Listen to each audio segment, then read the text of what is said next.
Karena ada pihak-pihak yang membuat mereka takut. Padahal di antara kepala-kepala desa ini ada kader PDI Perjuangan. Jawa Timur banyak hal-hal yang tidak terjadi di pemilu tahun 2019. Jatim Solo Pos.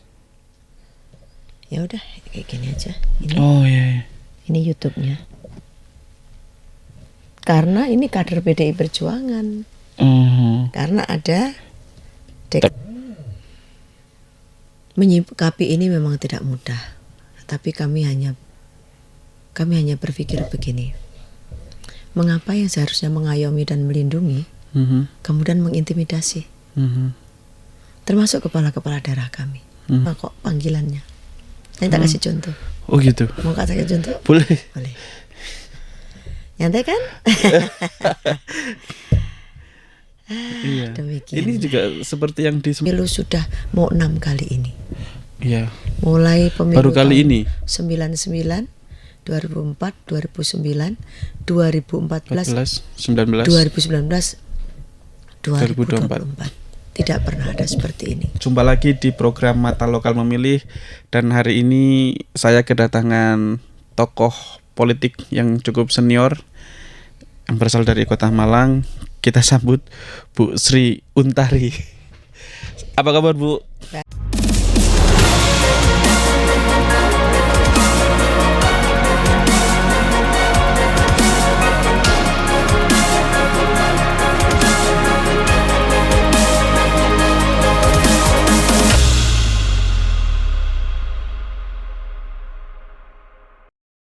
Di rumah seluruh Tribuners Mata Lokal Memilih.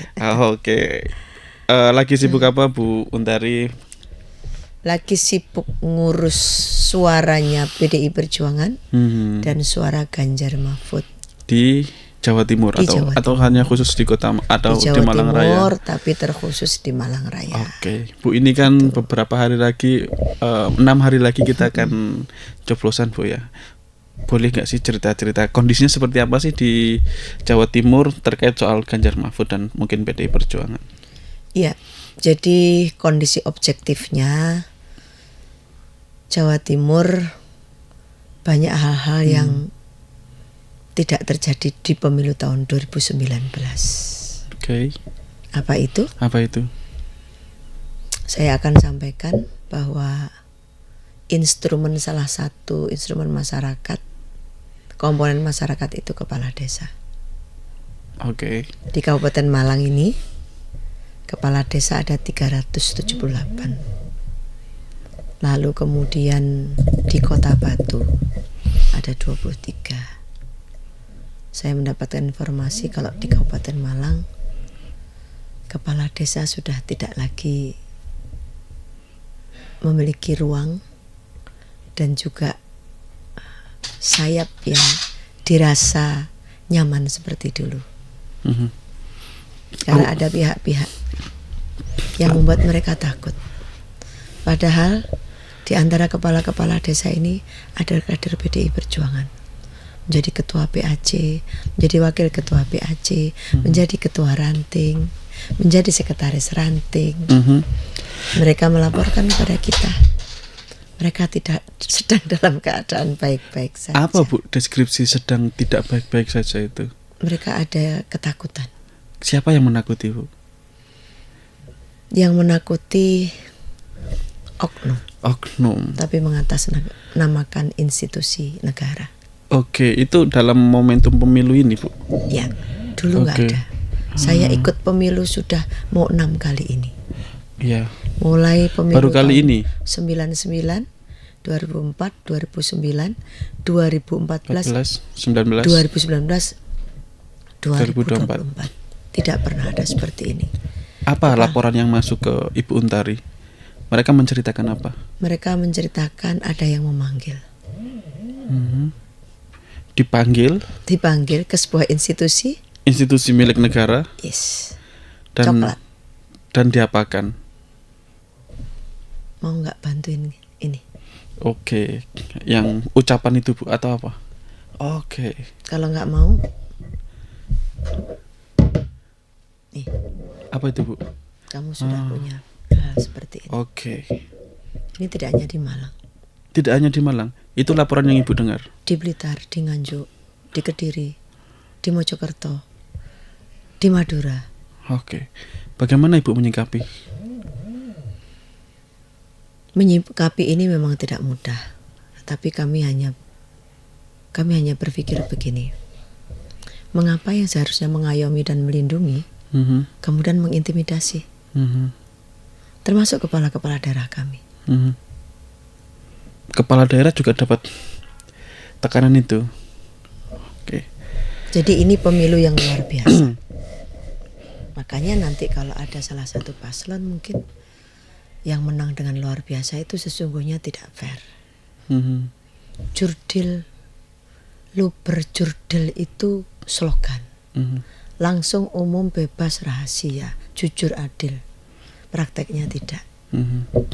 Jadi langkah apa yang diambil, Bu, oleh partai gitu kalau mendengar ada kadernya mendapat hal seperti itu? Yang pertama kita nguatin psikologis mereka. Bahwa kamu kader PDI Perjuangan. Tugasmu menangkan partai ini dan menangkan Ganjar Mahfud. Kalau ada apa-apa dengan kamu, kami ada di belakang kamu. Dengan segala risiko yang... Dengan segala risiko. Ketua DPD sudah menyampaikan itu. Dengan segala risiko yang akan diterima oleh mereka. Peristiwa ini terjadi belakangan ini, Bu? Belakangan ini. Tapi sebenarnya sudah sebulan ini. Sudah sebulan ini? Masifnya 2 minggu ini. Oke. Kami menerima kok panggilannya. Nanti tak kasih contoh.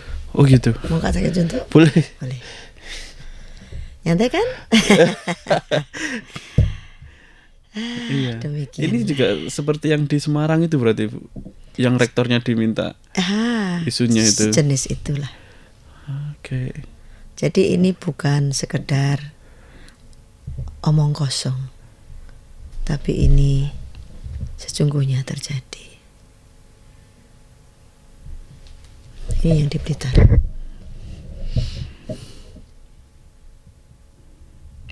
Oke. Real kan? Jadi ini bukan isu, tapi ini fakta. Oke. Ini terhadap kader yang menolak. Yes. Kemudian dipanggil dengan dalih penyelewengan itu. Pak Kanang, mantan Bupati Ngawi, tak tunjukkan. Ketua PAC salah satu yang ada di Ngawi. Itu kan kepala desa. Tapi kemudian ditekan habis-habisan sampai kemudian dia declare ke paslon tertentu dengan menangis. Hatinya menangis. Sebentar, Mas.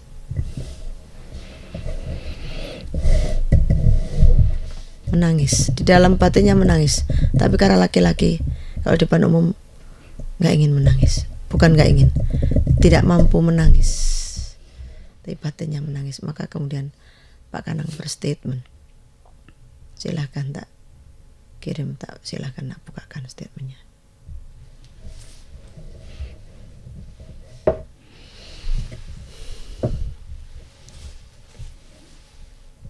Oh ini web, Bu, ya? Atau apa tuh? Jatim Solo Pos. Ya udah kayak gini aja. Ini, Oh iya. ini YouTube-nya. Karena ini kader PDI Perjuangan. Karena ada deklarasi ini. Kader PDI Perjuangan diminta deklarasi. Bukan untuk Ganjar Mahfud. Batinnya menangis, tetapi sampai sekarang masih terjadi, Bu? Masih terasa itu, Bu, tekanan masih itu? Dua hari yang lalu masih dikumpulin. Oke. PDI melihat ini cukup darurat atau ini hal yang darurat demokrasi? Kita memilih negara demokrasi itu dengan maksud dan tujuan semua orang berpartisipasi di dalam proses politik dan di dalam menyusun, di dalam mengatur negara ini. Itu kita memilih demokrasi karena itu. Semua orang setara berpartisipasi dan kemudian mereka memiliki kebebasan untuk menyalurkan pendapatnya. Aspirasinya. Nah, ketika terjadi seperti ini, sesungguhnya kita negara apa? Yang seharusnya melindungi tidak melindungi, tapi malah memberikan tekanan. Apa Bu dampak yang sejauh ini terlihat dari kacamata partai? Kalau kepala desa itu kan pasti punya pengaruh terhadap masyarakat. Karena dia dipilih, dia di election kan dia. Ya, dipilih. Dia bukan official kan. Bukan lurah Bu. Bukan ya? appointment kan, dia election. Kan yang dimaksud dengan mengintimidasi itu bukan untuk dia sendiri. Bagaimana kemudian dia bergerak. Ada salah satu, waduh saya itu dilapor itu sambil kok ngene ya. Kepala desa kami di sebuah kabupaten diberikan kalender paslon di luar Ganjar Mahfud, suruh mengedarkan ke masyarakat dan harus di video. Dia sekretaris PAC. Yang nyuruh juga oknum lagi Bu? Yes, sama lah. Serius sekali Bu. Ini serius ini Bu. Gimana sih? Serius. Berarti ini tidak bukan isu. Tidak hanya itu declare. tadi serius nggak itu tadi? Panggilan Iya, tadi. saya lihat sendiri. Lihat kan? Iya. Lalu apa yang disampaikan Pak Kanang? Iya. Berarti tidak sebatas tidak selesai saya declare saja, tapi juga harus bergerak juga. Ada aksinya. Jadi kalau kemarin poll tracking menyampaikan menang 60%, salah satu caranya seperti itu. Apakah itu demokratis? Oke. Itu cukup berat Bu ya di Jawa Timur Bu. Berat. Info di provinsi lain ada sama. Saya melihat podcastnya Mas Bambang Pacul dengan Deddy Miswar. Seperti apa dan bagaimana beratnya Jawa Tengah. Oke. Makanya ini zaman Orde Baru saya kan sudah ikut pemilu. Tapi tidak seperti ini. Baik. Jadi apakah Ibu juga melihat ini sebagai tantangan untuk selain menegakkan demokrasi juga tantangan untuk memenangkan pileg juga ada di sini Bu? Apa yang dipraktekkan itu kan sudah praktek buat memenangkan pilpres. Ya, tapi soal pileg maksud saya. Kalau pileg kami masih bisa melakukan pertempuran dengan cara-cara yang objektif Mas Yan. Kecuali ada juga kontestan pemilu ini yang nitip pada yang tadi saya sampaikan. Saya dapat laporan dari Kabupaten Pasuruan. Mbak, kadesku disuruh begini menangkan tiap desa untuk partai ini harus sekian. Lewat kades-kadesku. Untuk partai ini. Tapi ini partai nggak mengambil action yang cukup juga Bu ya, tegas juga gitu ya. Misalnya saya kira semuanya kan butuh data fakta yang dikumpulkan. Apa kurang data dan faktanya Bu? Sedang kalau saya lihat Badan Bantuan Hukum dan Advokasi DPP Pusat sedang melakukan proses pengumpulan data. Hukum itu kan perlu saksi dan bukti. Oke. Nah ini mungkin juga terkait Bu ya. Kalau saya baca beberapa informasi belakangan ini, survei capres posisi 03 ini masih di bawah 02. Tapi kalau partai PDI ada di teratas di Jawa Timur. Kenapa bisa begitu Bu? Partainya tinggi tapi orang yang didukung partai tertinggi itu ternyata tidak tinggi. Apa itu juga ada kaitannya dengan yang Ibu ceritakan tadi? Ada. Karena kita kan punya pilar-pilar ya, pilar-pilar pemenangan. Salah satunya kepala desa. Walaupun mereka katakanlah, kan sejak awal mereka yang mendukung Ganjar Mahfud, bahkan meminta pada Ibu Ketua Umum kami untuk Mas Ganjar yang jadikan capres. Itu kan kalau coba lihat di jejak digitalnya mereka, Nah, sambil kan banyak juga kader kami yang jadi kades itu banyak. Iya. Karena memang tidak ada larangan kan untuk kader partai politik nyalon kades. Iya. Mereka bertempur di desa, election menang. Pasti komitmennya adalah namanya kader, mensukseskan partainya. Kan gitu. Nah, maka mereka berjalan. Di pileknya nggak dapat gangguan. Di pilpresnya yang dapat gangguan. Ya katakanlah ada nggak banyak. 1-2 aja. Iya. Tapi pilpres masif.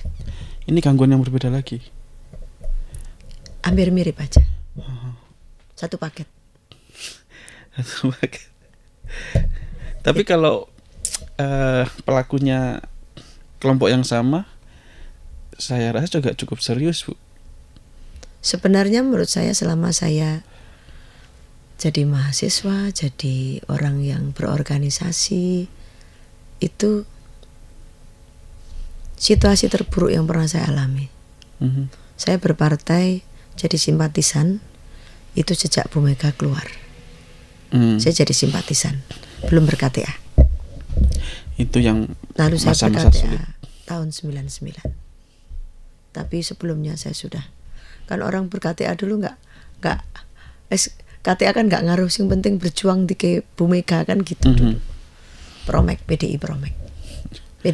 Iya, iya. Nah, jadi kita berjuang untuk Bu Mega karena Bu Mega simbol sebuah kebaruan tatanan ya, simbol sebuah rebel dari masyarakat atas tekanan waktu itu. Sehingga kita berjuang bersama-sama.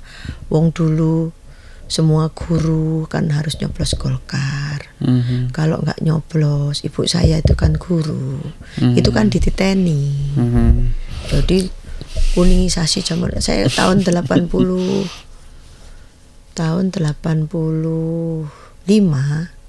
saya kan SMA kelas 3. Oke. Kemudian tahun pemilu lagi tahun 82 ya. Saya SMA kelas 1 belum nyoblos. Belum nyoblos, umur saya masih 15 tahun.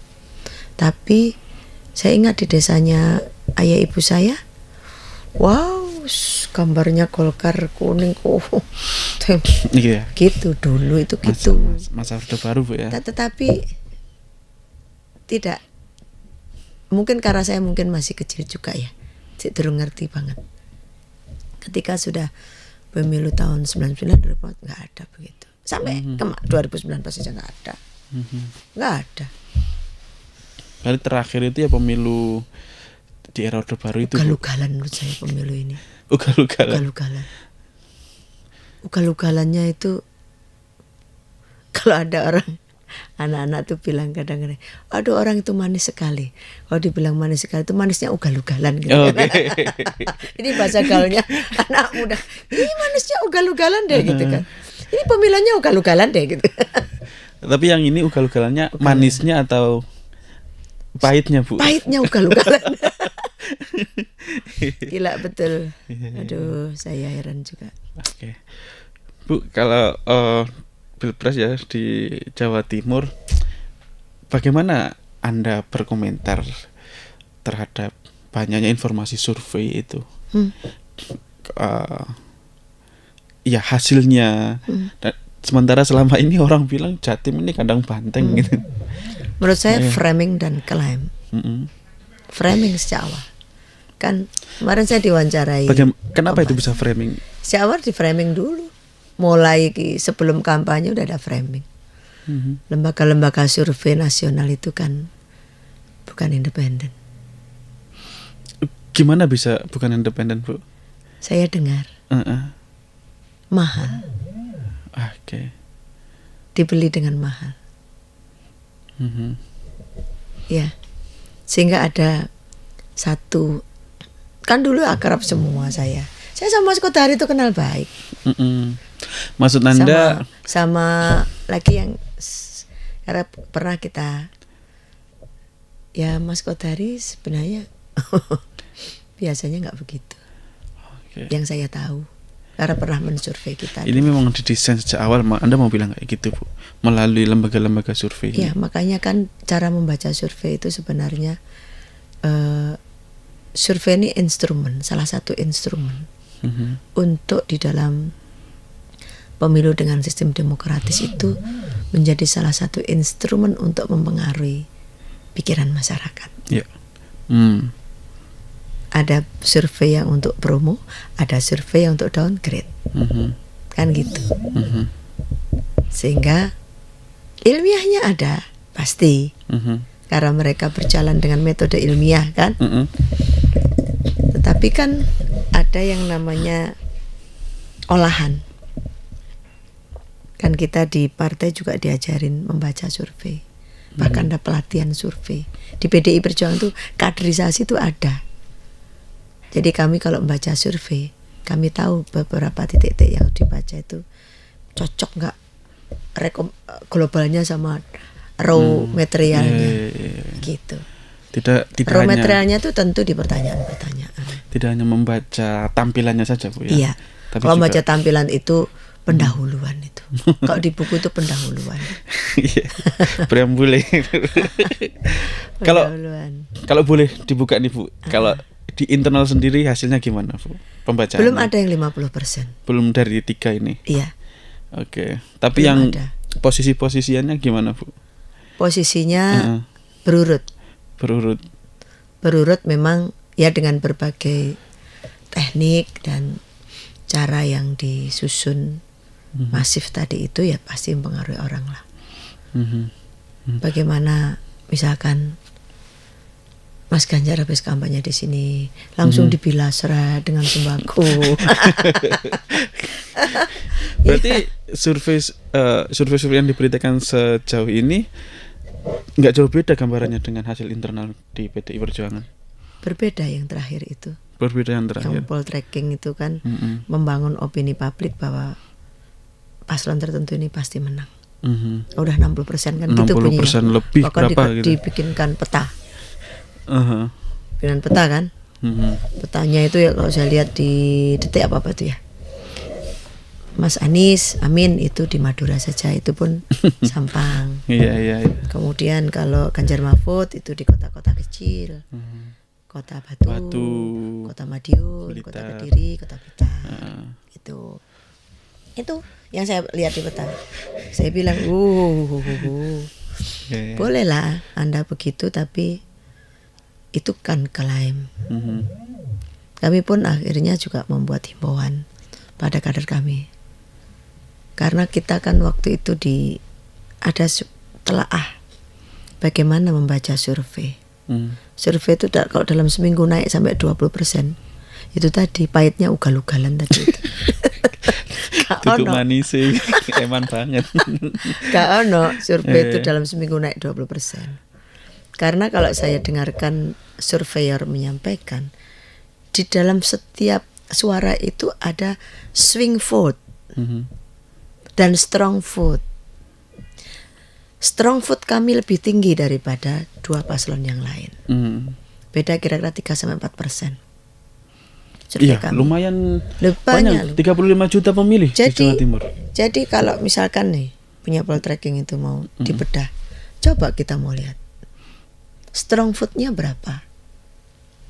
Orang tuh masih bisa terpengaruh ke Amin 1. Bahkan pada saat mau nyoblos saja orang masih bisa dipengaruhi kok. Nyoblos nggak ya gitu? Iya, bahkan mau berangkat males ngapain berangkat, kan bisa begitu juga. Oke. Berarti sama sekali nggak dijadikan referensi Bu ya yang kayak gitu tuh. Kami punya pedoman sendiri. Yang pedoman itu kami mensurvei dengan 24.000 responden se-Jawa Timur. Sudah selesai itu Bu? Oh sudah. Hasilnya Bu gimana Bu? Itu tadi yang saya bilang, nggak ada yang 50%. Yang itu tadi. Oke. 2 putaran. 2 putaran kayaknya kalau lihat begitu. Ya keinginan kita sih 1 putaran juga. Karena perintahnya Ibu Ketua Umum begitu. Tapi datanya survei kok belum bisa juga. 50. Oke. Jadi ya maksud saya nggak tahu ya, kami itu memang tipologi partai yang apa adanya. Apa adanya itu begini maksudnya. kita itu ditinggali sebuah ideologi oleh Bung Karno. Hmm. Membangun Indonesia tidak mudah, gitu kan? Mendirikan Indonesia ini tidak mudah. Kilo perjalananku bersama teman-temanku dulu, hidupku mek ning penjara tok isine, kan gitu. Sampai terakhir sebelum dibebaskan tuh kan yang di penjara di Ende. Ya. Itu kan. Kemudian menemukan inspirasi tentang Pancasila dan sebagainya.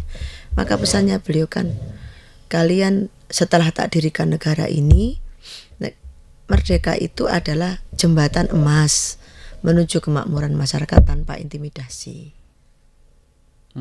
Bahwa perjuangan pergerakan kemerdekaan Indonesia telah sampailah kepada pintu gerbang. Ya. Dengan selamat sentosa untuk mengantarkan warga dan bangsa Indonesia menuju mencerdaskan gitu. Tujuannya kan gitu, mencerdaskan kehidupan bangsa, memajukan kesejahteraan umum. Dan kemudian dasarnya ada 5 sila dalam Pancasila itu. Maka titipan 5 sila dalam Pancasila itu yang paling dikuatkan Bung Karno adalah persatuan dan kesatuan. Karena Indonesia ini negeri yang terdiri dari ribuan pulau, belasan ribu pulau. Ya. Itu mesti ada ikatan.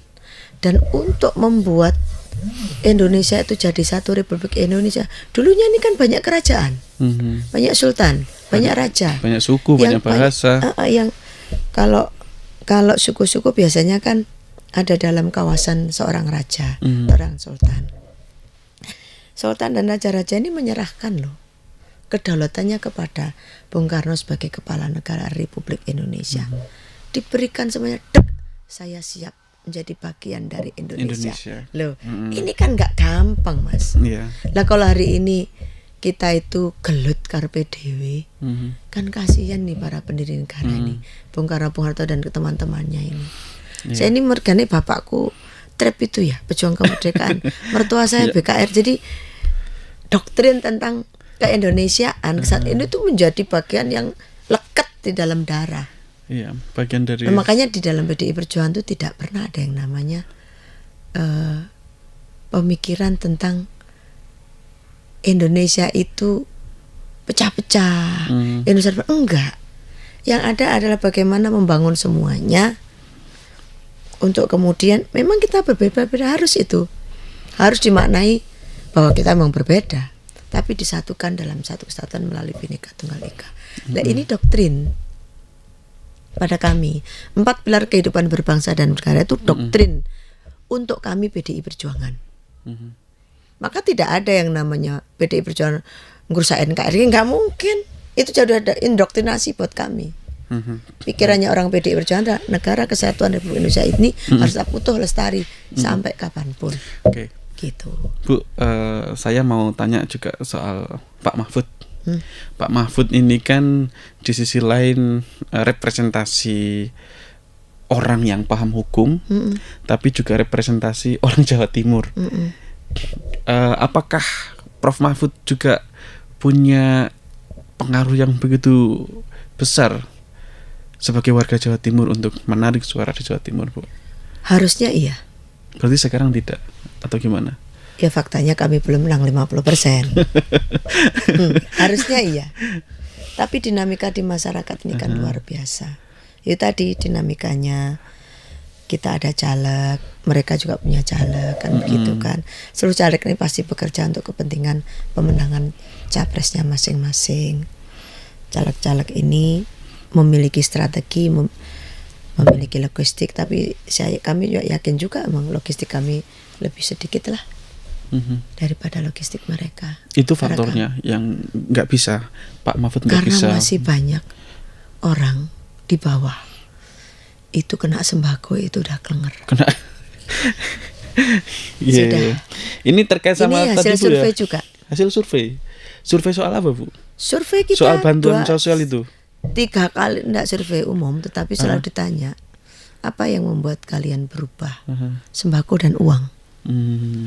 Pemilu ini yang sering datang ke TPS kan rakyat kecil. Iya.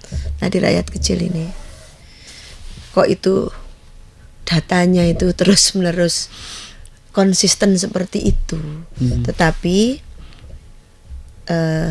yang suka uang, suka sembako itu sekitar 30%. Yang lain itu saya tetap pada pilihan saya walaupun dikasih sembako. Ada lagi yang memilih uang, mana yang ngasih yang besar gitu. Saya ingin memberikan sebuah ajakan lah, bahwa memilih pemimpin Republik Indonesia ini tidak boleh main-main. Kita harus memiliki pemimpin dengan satu yang tidak bisa dihapus, itu rekam jejak sebenarnya. Rekam jejak. Yang dua, pengalaman. Rekam jejak ini karena karakter. Orang tuh karakternya loman. Kok dikontra loman, iku awake wis gatel. Pasti segera bingungnya dompetnya bingung. Itu karakter. Orang karakternya pelit. Yo mbok masih ono kejungkel ngono yo gak ngurus. Dekku eman tak kena awakmu lalapo. Ngono. Ini karakter ya. Orang dengan karakter terbuka juga akan ketika misalkan dikonstruksikan untuk tidak terbuka.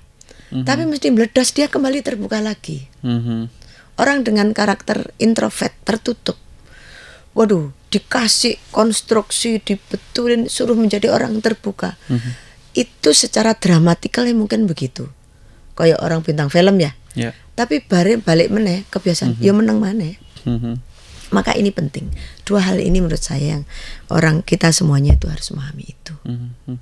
Saya ini udah nguji di banyak tempat-tempat kecil ya, karena saya ini ketua umum koperasi SBW dari yang kecil dulu. Ini nggak ada PC-PC kelompok. Saya memilih mereka berdasarkan karakternya. Nek karakternya api, ngelola duit ratusan juta pun mereka akan baik. No problem. Tapi nek karakternya elek, pernah misalkan nilep, ya nanti muncul, ada kesempatan muncul. Ini saya contohkan yang terjadi di masyarakat. Terus karakter kepala dinas, ya saya kan punya banyak bupati sehingga kita akan tahu bagaimana para bupati ini. Kadang kan juga tidak selalu kalau mereka melihatnya di karakter, tapi lebih banyak kepada mendukung apa tidak kan gitu-gitu ya. Tetapi ini nanti akan kembali orang-orang yang punya loyalitas tinggi dengan profesinya, ya dia akan bekerja sesuai profesinya. Dengan orang yang nggak punya loyalitas pada profesinya, awalnya ya koyok, tapi setelah itu orang yang mengawasi hilang kembali lagi jadi orang malas. Jadi inti manusia itu adalah alam bawah sadarnya. Alam bawah sadar itulah yang membuat spontanitas. Tapi bagaimana Anda melihat, tadi Ibu juga sempat sampaikan, mari kampanye ndek gini digeruduk bansos.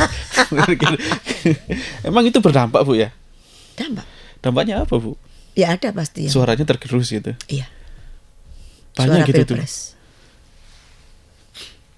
Kalau untuk ketua-ketua partai, ketua DPC-nya kuat begitu ya, dan dia mobiling di bawah, itu tidak begitu berdampak. Tapi untuk ketua-ketua DPC yang modelnya duduk aja di kursi, perintah-perintah pakai telepon, pakai itu ya berdampak. Karena nggak ada bonding. Ya oke Bu, kemarin di hari yang sama Ganjar Mahfud di lapangan Boring, di GOR ada kegiatan juga di situ yang arahnya ke kompetitor itu. Terus nggak lama setelah itu ada kampanye akbar di Stadion Kejayaan. Itu juga berdampak, Bu? Kalau menurut saya sih, karena saya mendengarkan dari orang yang ada di situ bahwa informasi yang disampaikan ke saya di mana Kejayaan bawah penuh, tapi ini kosong. Yang tribun, ya, tribunnya kosong. Ini dari yang hadir di situ. Terus separuh lebih mereka adalah masa yang bayaran. Beda dengan yang. Kalau dampaknya terhadap Ganjar Mahfud PDI? Kalau menurut saya nggak terlalu itu.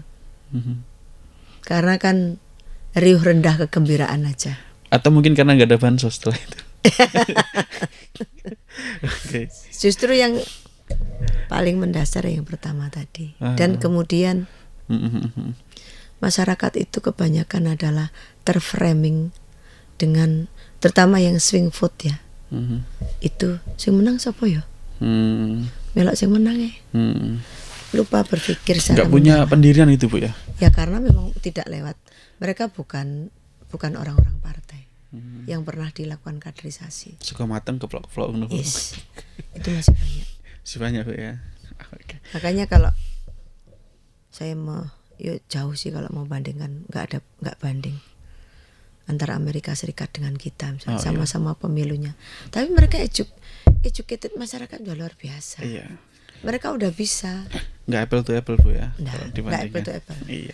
Tapi Indonesia dipaksakan dengan menggunakan sistem sana. seperti ini. Iya. Padahal Mas, kalau sampai ngerti, kultur patriarki kita itu masih sangat kuat. Kenapa ada ketua RW gitu ya sampai 20 tahun? Kenapa ada karena siji orang itu kan yoga di penggayan sosial. Iya. Nomor loro, sekarang penak mbek baiki. Nah begitu nyeket Pak RW ini udah kayak raja di RW-nya.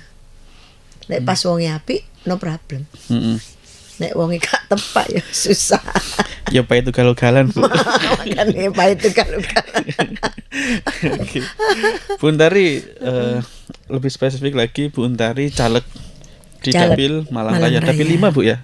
Jatim 6. Oh Jatim 6. Iya ya. Kalau DPR RI dapilnya Jatim 5. DPR RI ya? Jatim 5. Iya. Apa Bu komitmen Anda? Ini kan sebagai petahana ya. Apa yang Anda komitmenkan kalau nanti terpilih lagi ya untuk masyarakat Malang Raya, punya komitmen apa Anda Bu? Saya itu nggak usah ngomong lagi. Karena teman-teman tidur saya bekerja.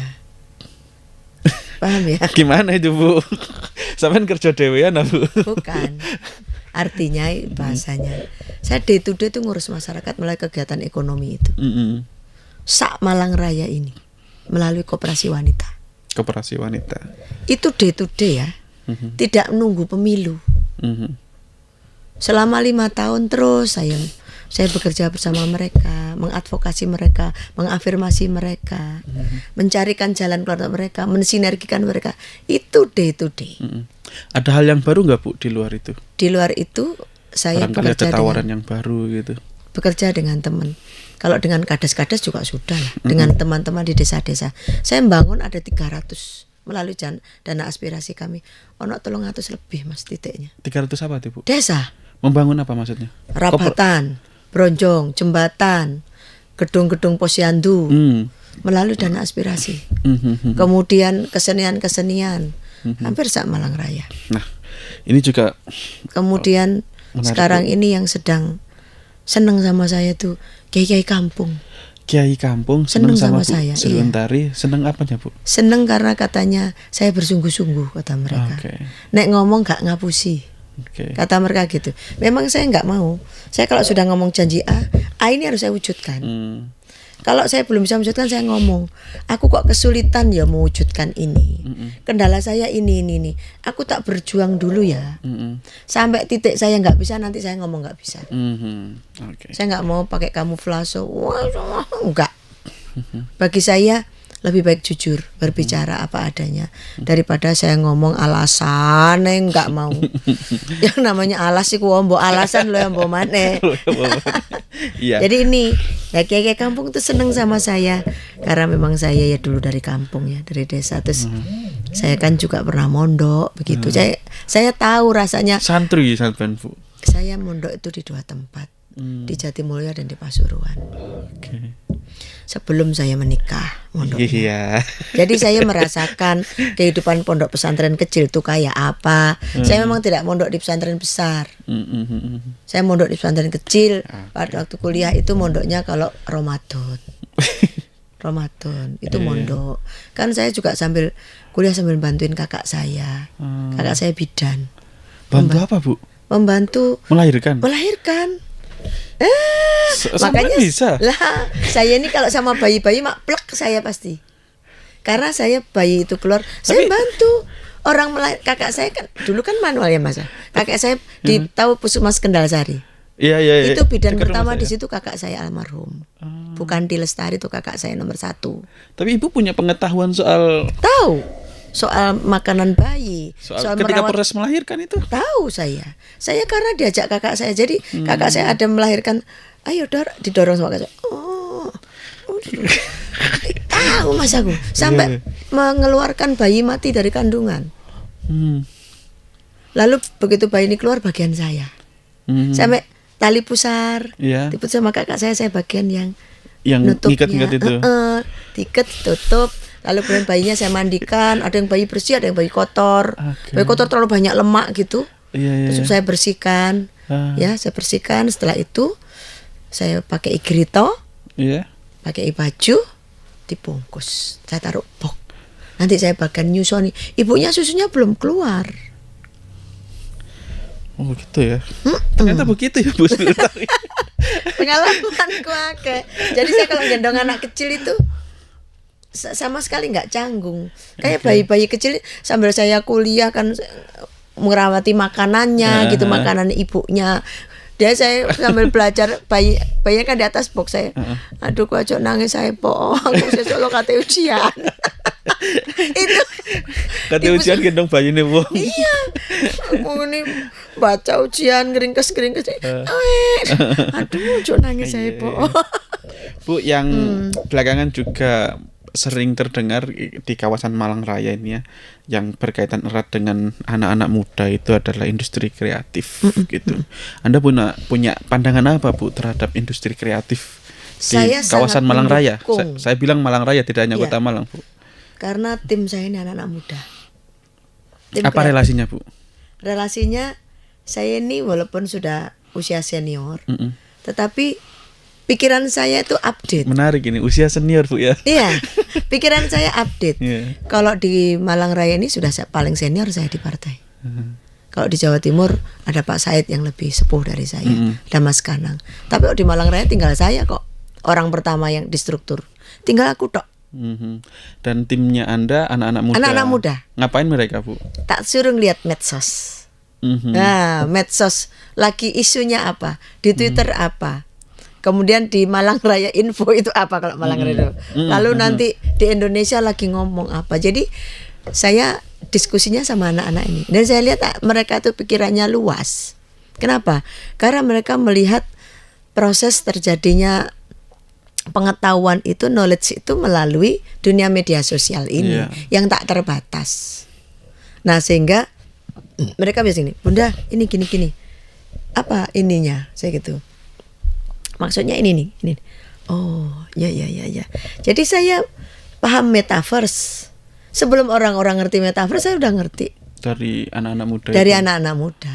Jadi anak-anak bilang, Bunda tahu nggak gedung DPR RI itu cuma dibeli 3 juta di metaverse. Kompleks DPR RI itu. Iya. Gila gitu. Seperti nah, kemudian apa tuh Mas namanya? Aplikasi yang sekarang lagi orang bikin skripsi langsung apa? ChatGPT atau? ChatGPT. Artificial Intelligence. AI. Saya bukan menguasai banget, tapi saya juga suka melihat YouTube pengetahuan tentang AI. Bagaimana para ilmuwan itu mencoba untuk menjadi Tuhan misalkan. Mereka mengkloning domba sampai bikin manusia juga mereka. Saking aja secara kemanusiaan namanya dunia melarang mereka. Tapi saya belum tentu mereka itu diem. Misalkan di sebuah camp lab gitu, kayak di film-film bikin manusia itu kan ada film bikin manusia itu. Tapi dengan posisi Anda sebagai calon legislatif yang berpeluang besar menjadi anggota legislatif, instrumen legalitas apa yang kira-kira mungkin sudah Ibu bayangkan dan bisa mendukung usaha industri kreatif ini Bu? Saya barusan menandatangani kerjasama dengan MCC, Malang Creative Center. Saya untuk itu DPR SBW. Ya. Oke. Nah, instrumennya kelembagaannya saya menggunakan SBW untuk bekerja sama dengan Malang Creative Center. Apa yang bisa nanti kita lakukan? Melatih. Kan ini anak-anaknya anggota kan banyak muda-muda. Anggota-anggota SBW yang muda-muda ini yang saya dorong mereka untuk kreatif dalam dunia digital yang baru ini, dan SPW itu digital semua, Mas. Laporan keuangan digital, Mas. Laporan keuangannya Iya, digital. saya tiap hari bisa ngeliat laporan keuangan. Keren kan? Sudah nggak anu lagi Bu ya. Udah, nggak pakai tulisan. Hari ini misalkan Ibu minta tolong kas masuk kas keluarnya berapa, posisinya gimana, langsung dikirim ke saya bisa. Jadi kenapa SPW itu kemudian sangat transparan, karena laporan keuangan tiap bulan. Itu bisa diakses publik juga Bu? Ya nggak boleh, kan bukan punya publik. Punyanya private. Private-nya 9.147 orang itu. Namanya SAK etap dulu. Jadi sistem akuntansi entas tanpa akuntabilitas. Sekarang SAK private. Sistem baru ini. Berarti baru diberlakukan 2004. boleh bisa diakses oleh anggota. Harus. Kalau Anggota kita kasih. Bisa. Anggota Tapi kalau tahu bukan semua. anggota nggak bisa. Nggak bisa. Karena anggota pemilik di koperasi. Iya, betul. Iya. Jadi dia punya hak untuk mendapatkan laporan. Oh, oke. Kami berikan. Maka inilah saya ingin mendorong masyarakat itu membangun community building melalui koperasi-koperasi ini, agar karena di koperasi itu luas, Mas, lentur. Di sana saya melakukan pendidikan. Karena di prinsip koperasi kan harus ada pendidikan untuk anggota. Kemudian di situ ada kebudayaannya.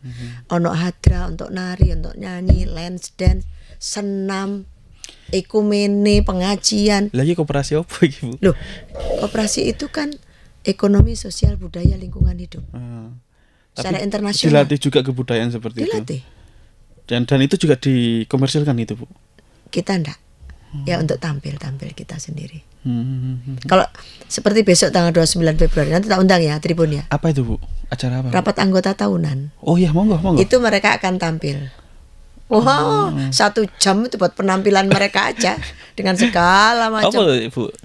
Tari-tarian. Tari-tarian, nyanyi, nembang, gamelan, hadra. Menarik gitu. Los sudah 1 jam, mulai jam 8 sampai jam 9 atau jam 9 sampai jam 10. Jam 10 baru kita buka rapat anggota. Oke. Menarik Itu, ya. Mas. Ternyata ada itunya ya. Nah, makanya coba Tribun bisa exposure itu untuk bisa memberikan best practices membangun masyarakat melalui koperasi. Bisa kita coba Nah, itu Bu. kecintaan saya pada mereka yang ugal-ugalan, kan saya cinta sama mereka ugal-ugalan. Lah day to day loh hidup saya sudah untuk mereka. Jadi hampir 100% lah pikiran saya tuh mikirin koperasi terus tiap hari. Bagaimana membuat rakyat saya tuh baik melalui koperasi ini. Maka saya perbaiki kelembagaannya. Tak bantu kopan-kopan ini, tak ajarkan tentang kelembagaan, menata kelembagaan, menata manajemen keuangan, menata keanggotaan, mengembangkan diri bisnisnya. Saya ajarkan mereka semua best practice-nya di SPW itu. Dulu kan bikin kopan se-Jawa Timur, Pak Dekarwo kan partnernya saya, karena menduplikasi apa yang kami lakukan di SPW. Luar biasa. Untuk mengempowering para perempuan di pedesaan, ngurangi bang tetel. Mas. Betul. Inilah yang saya tawarkan sebagai program saya mengempowering manusia di Malang Raya ini, untuk mereka paham hidup berorganisasi, paham mencari ekonominya dan penghidupannya bagaimana, paham arus baru yang namanya digitalisasi ini.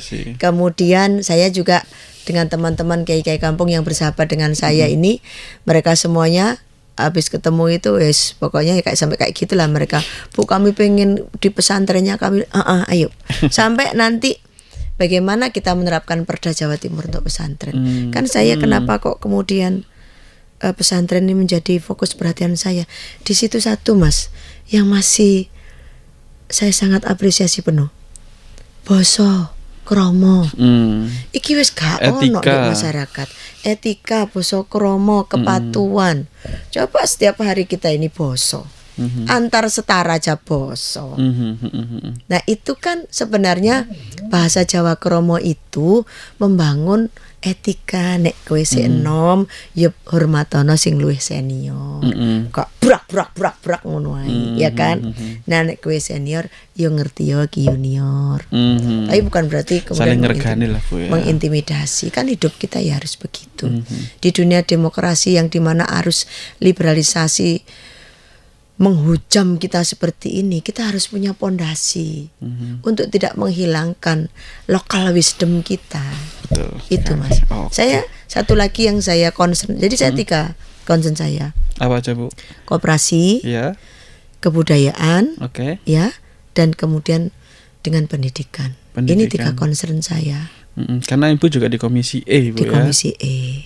Bidang pendidikan juga di Bidang sana. pendidikan. Saya kan pernah jadi guru, pernah jadi kepala sekolah. Oke, iya. Pernah jadi penyiar radio. Di KDS 8. Waduh. Panjang ki pernah nulungi wong kelahiran, pernah siar. Terlalu macam-macam hidup saya. Pernah jadi diangkat jadi ini teman-teman Kota Malang dulu nganggap saya ratunya preman. Premannya bisa podo meninggal tapi wes ben mereka jadi Pensiun, baik preman lah. pensiun.